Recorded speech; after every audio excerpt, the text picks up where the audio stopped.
Doctor YS Rajasekhar Reddy. ఆ మనిషి గుర్తు రాగానే మొట్టమొదట గుర్తొచ్చే అంశం ముఖం నిండా చిరునవ్వు. నడుచుకుంటూ వస్తే రాజసమే నడుచుకుంటూ వస్తుందా అన్నట్టుగా ఉండేది. ఆ ఖద్దరు పంచ దగ్గరికి వచ్చి పాప్స్ అని చేయి చాచినప్పుడల్లా, నన్ను దగ్గరికి తీసుకున్నప్పుడల్లా ఎంత ధైర్యమో మాటల్లో చెప్పలేనిది.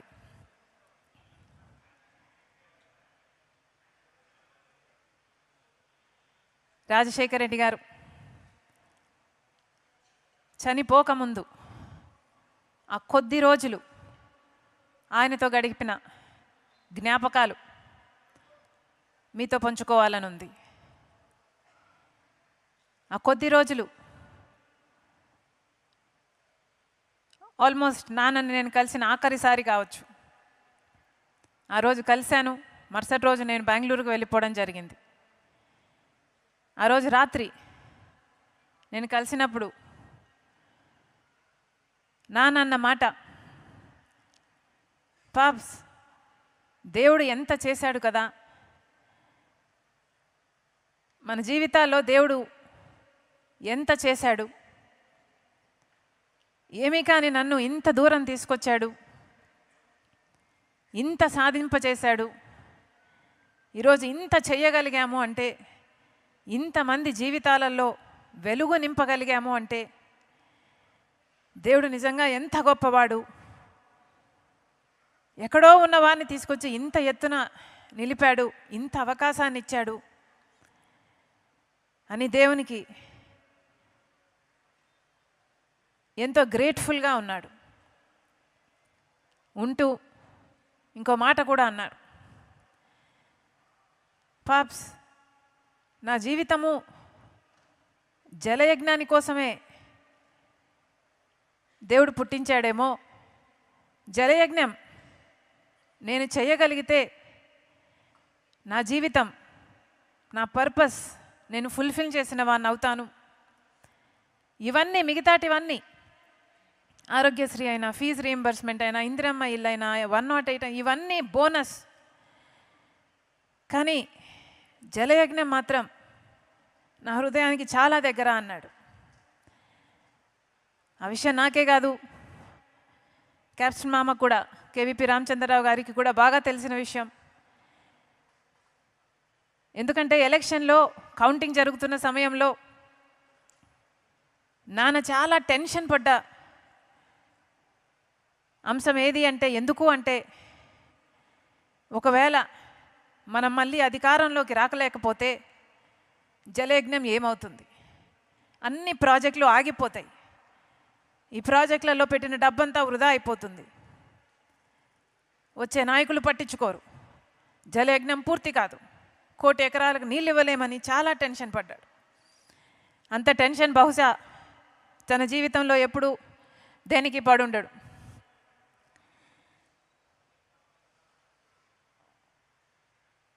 అంతేకాదు,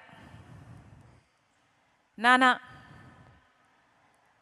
ఆఖరి రోజుల్లో ప్రజల దగ్గరికి వెళ్ళాలి, ఎందుకంటే ప్రజలు ఒక అవకాశం ఇచ్చారు, ఆ ప్రజలకు మనం రుణపడి ఉండాం అన్న భావన నాన్నలో చాలా ఉండేది. ఒకసారి ఆలోచన చేయండి, ఏ ముఖ్యమంత్రి కూడా ఎలక్షన్లు అయిపోయాక గెలిచిన తర్వాత అంత తొందరగా మళ్ళీ ప్రజల్లోకి వెళ్ళాలి అని అనుకోడు.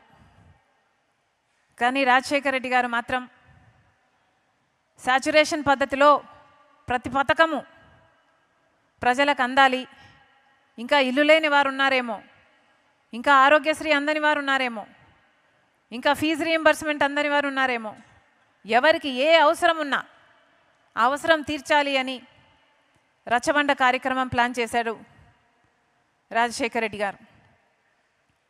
అసలు ఏం అవసరం ఉంది, నాకు ఒక్కొక్కసారి అనుకుంటే అసలు ఏం అవసరం ఉంది, ముఖ్యమంత్రిగా 5 సంవత్సరాలు పనిచేశాడు. ఆ పనితీరును బట్టి ప్రజలు ఆయనను ఆశీర్వదించారు. ఆయన గెలిచాడు. గెలిచాక మళ్ళీ ప్రజలు అని ఉరుక్కుంటూ వెళ్ళాల్సిన అవసరం ఏముంది? అలా వెళ్ళి కదా రాజశేఖర రెడ్డి గారు చనిపోయారు. కానీ ఆ తపన ఉండేది. చాలామందికి ఒకసారి అధికారం వచ్చిన తర్వాత అధికారం అనుభవిస్తారు. అధికారం అనుభవించే క్రమంలో ఆ భోగాలలో ప్రజలకు దూరం అవుతారు. మొదట్లో రామకృష్ణ అన్న చెప్పినట్టు అధికారం లేనప్పుడు పాదయాత్రలు చేస్తారు, పోరాటాలు చేస్తారు. కానీ అధికారం వచ్చిన తర్వాత అవన్నీ మర్చిపోతారు. కానీ రాజశేఖర రెడ్డి గారు 5 సంవత్సరాలు ముఖ్యమంత్రి అయిన తర్వాత, సేవ చేసిన తర్వాత, అంత అద్భుతమైన పథకాల రూపకల్పన చేసి అద్భుతంగా అమలు చేసిన తర్వాత, గెలిచిన తర్వాత మళ్ళీ ప్రజల్లోకి పోవాలి అని ఉరుక్కుంటూ వెళ్ళి మనందరికీ దూరం అయ్యాడు రాజశేఖర రెడ్డి గారు. ఎంతమంది ఉంటారు అలాంటి నాయకులు? వెతికినా కనిపించరు. భూతద్దం పెట్టి వెతికినా కనిపించరు అలాంటి నాయకులు. ఇదే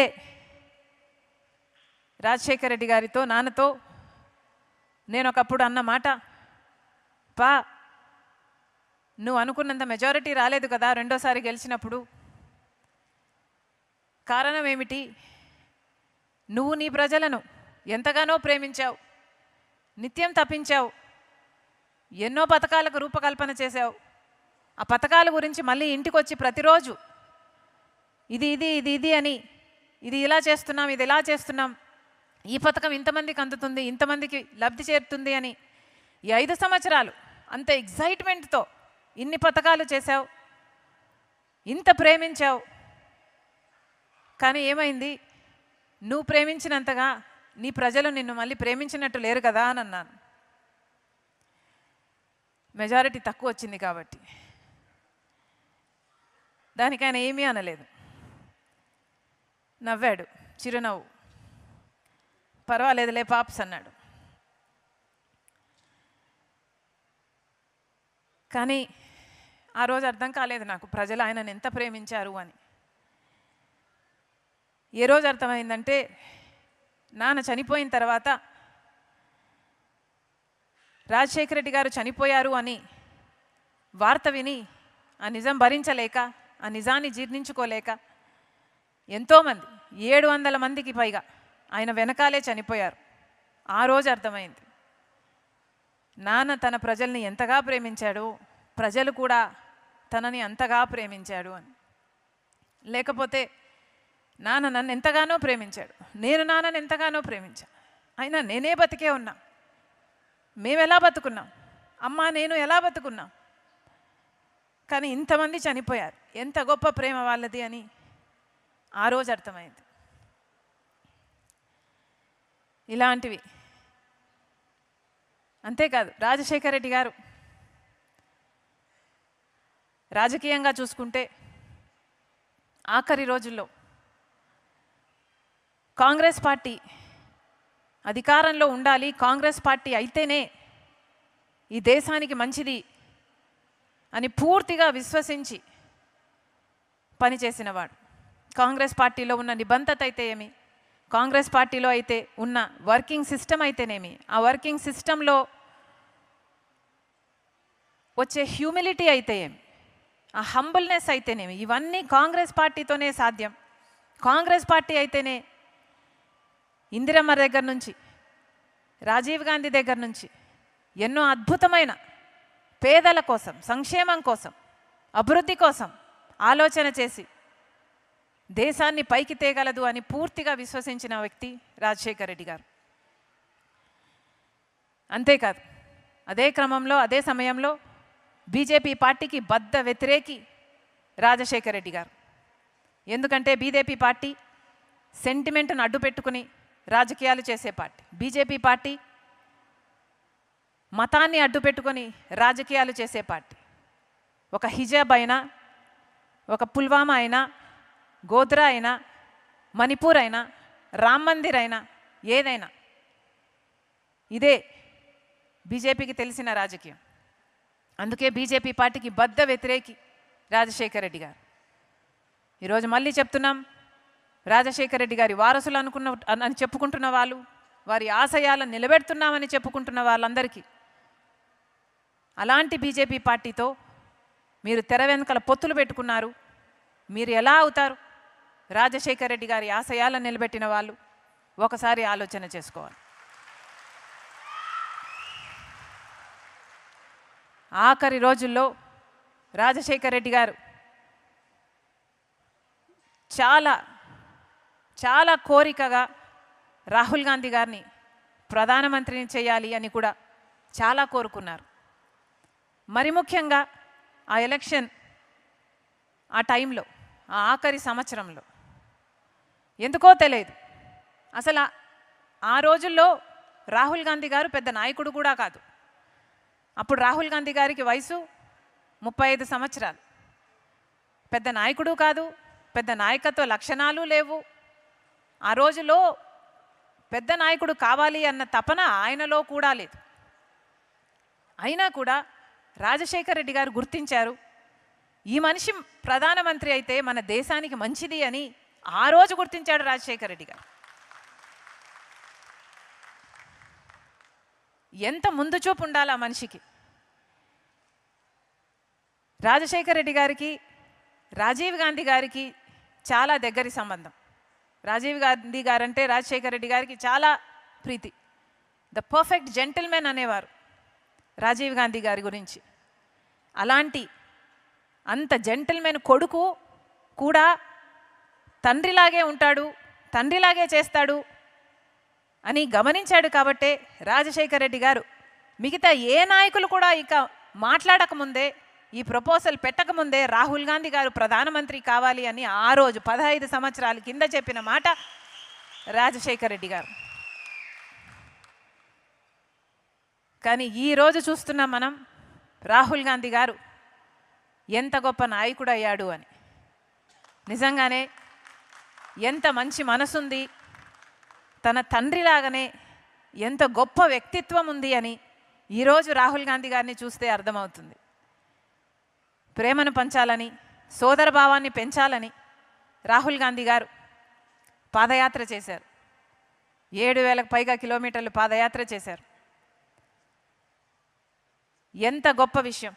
అంత దేశాన్నే ఏలబోయే ఒక ప్రధానమంత్రి ఈరోజు పొద్దున పంపించిన మెసేజ్లో రాజశేఖర రెడ్డి గారి గురించి, రాజశేఖర రెడ్డి గారి పాదయాత్రే నా పాదయాత్రకు స్ఫూర్తి అని అనటం, రాజశేఖర రెడ్డి గారు నా మెంటర్ అని అనటం ఎంత గొప్ప విషయం.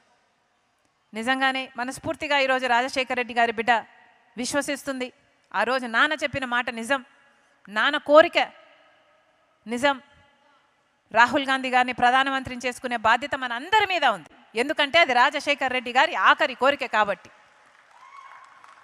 ఈ ఆఖరి కోరికను తీర్చాలా, ఈ బాధ్యత మనందరి మీద ఉంది.